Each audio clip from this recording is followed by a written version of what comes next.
I feel.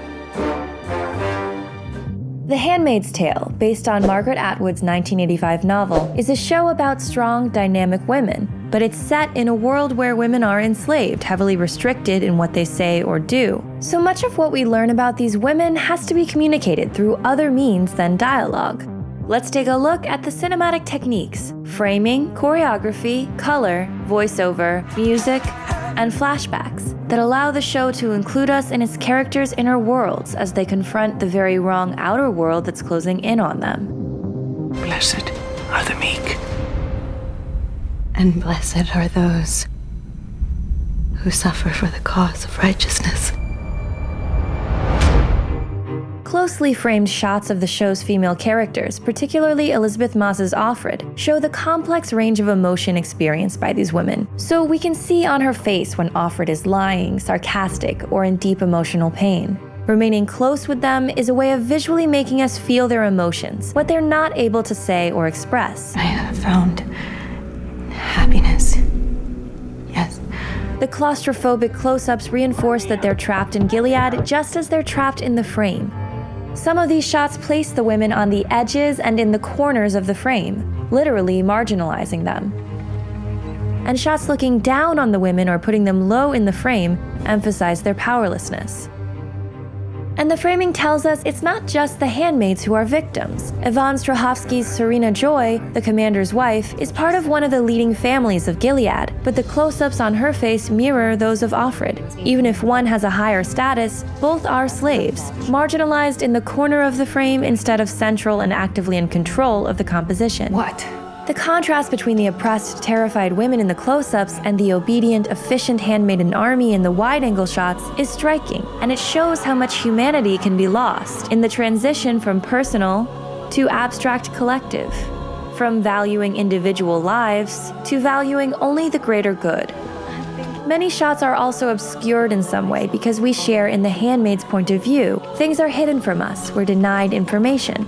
The ceremony scenes, which show the rape of the women by the commanders, are shot clinically. The first shot, a bird's eye or God's eye view, feels like a comment about the fake sanctity of the ritual. They are under his eye. Then the scene strings together moving portraits of each of the three participants, filmed from the shoulders up. Their disembodied faces emphasize the disjointed, unnatural nature of the procedure. Just as the framing is awkward, everyone here is hellishly uncomfortable. So the visuals are very effective in getting across that this combination of artificial insemination and institutionalized rape couldn't be less sexy or intimate. Who is it? Color functions to highlight the categories or roles the women are sorted into. A woman is quickly defined by the color she wears and reduced to that function. Forcing the women to wear different colors is a strategic move, keeping them apart and distracting them with internal rivalries. The fertile women, handmaids, wear red. Red symbolizes fertility and menstrual blood, and it sets these women apart as a prized rarity. Yet a woman wearing red is traditionally associated with desire and sin, like a scarlet woman or the Bible's Mary Magdalene. Little whores, all of them. And these connotations clash with the official rhetoric of devout sacrifice surrounding the handmaid's position. We aren't concubines or two-legged wombs.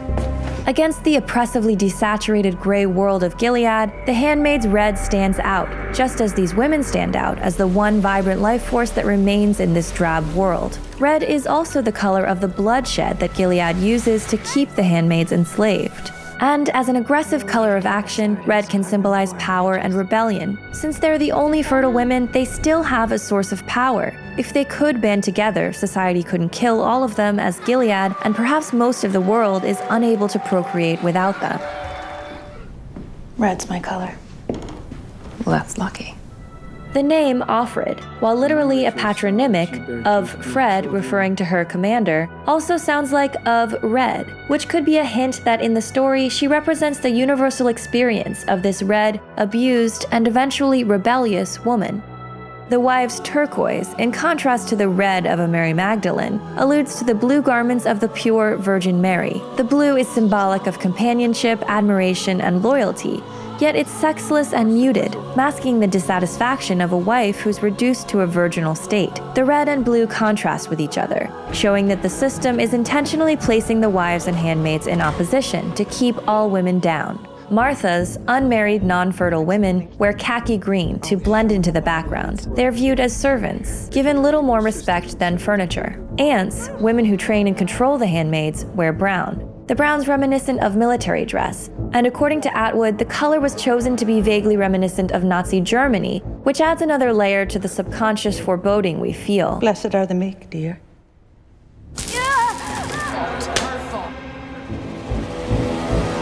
Men wear black, a universal color which allows them to be viewed as more whole, not defined by a function. However, they are still dressed in uniform, so they're not entirely free either. No one is in a system like this. At the end of the last episode, Offred remarks, "They should have never given us uniforms if they didn't want us to be an army." cleverly reversing the intent of the colored uniforms to reduce and separate the women, as the red of the handmaid's suffering has brought them together.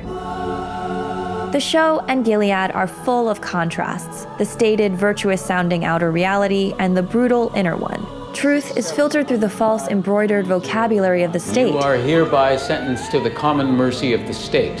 And almost everyone we meet is a terrified slave who must praise the tyrannical totalitarian government. Because spoken words don't say what they mean, Offred's voiceover is crucial. I don't need oranges. I need to scream.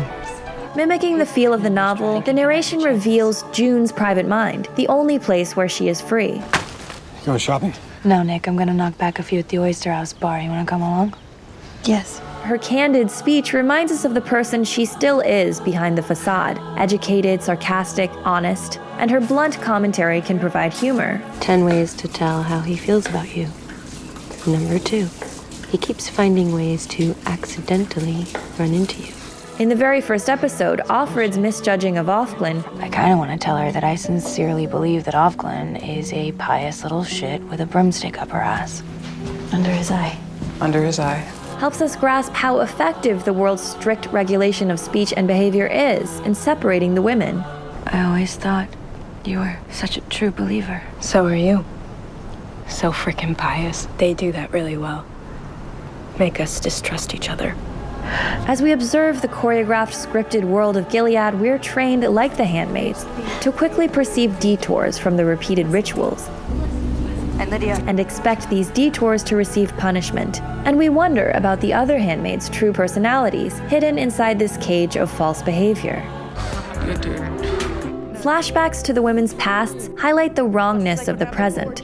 Here, the content of the past and present situations is drastically different, and so is the framing. In the present, the handmaids are usually low in the frame, or to the sides and corners, visually oppressed. In the flashbacks, June and Moira occupy the middle of the frame. These interplays between past and present help us grasp on a visceral level how much has changed, and how these characters arrived where they are. The flashbacks resemble our world and show us how the nightmare evolves step by step from a place that we recognize, unsettling us with the understanding that this could all conceivably happen. When they slaughtered Congress, we didn't wake up. When they blamed terrorists and suspended the Constitution, we didn't wake up then either.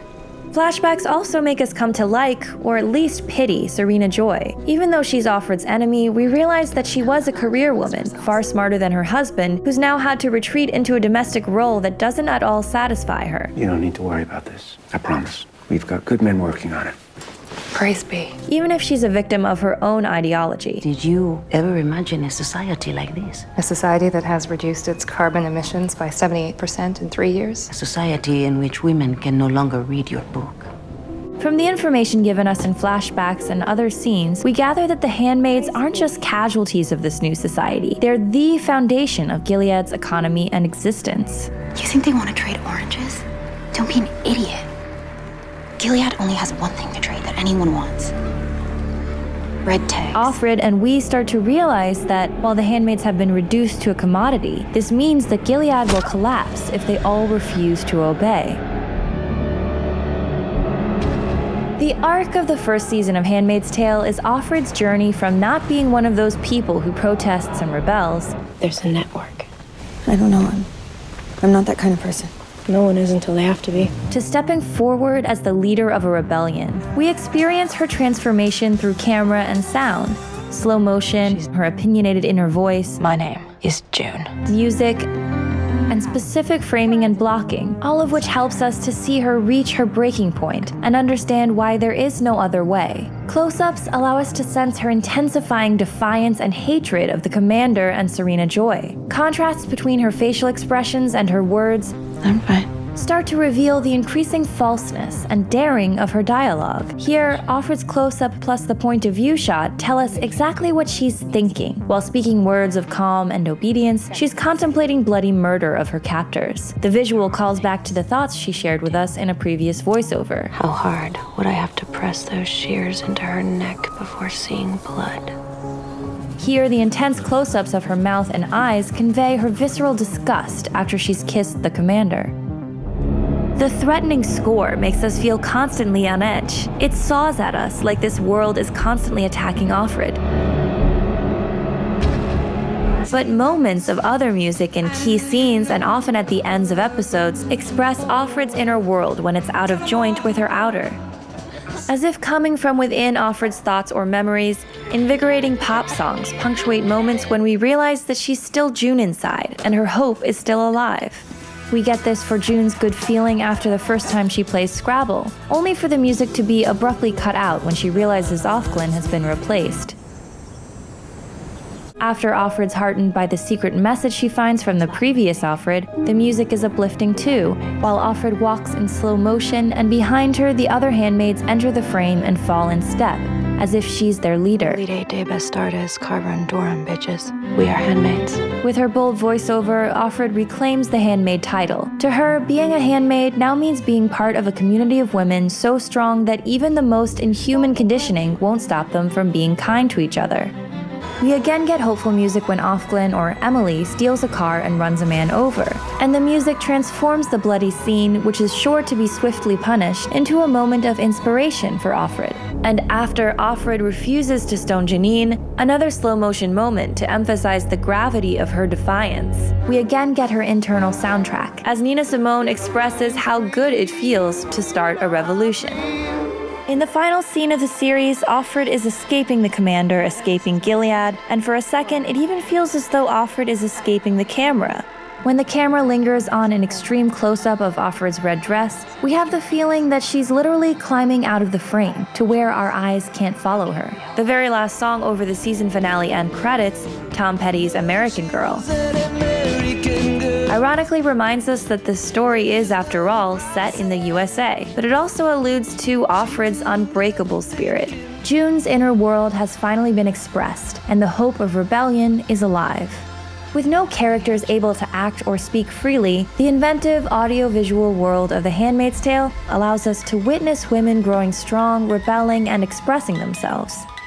These techniques help us connect emotionally to this nightmare, to feel what these women feel in a world that treats them as less than human. Now I'm awake to the world. I was asleep before. That's how we let it happen.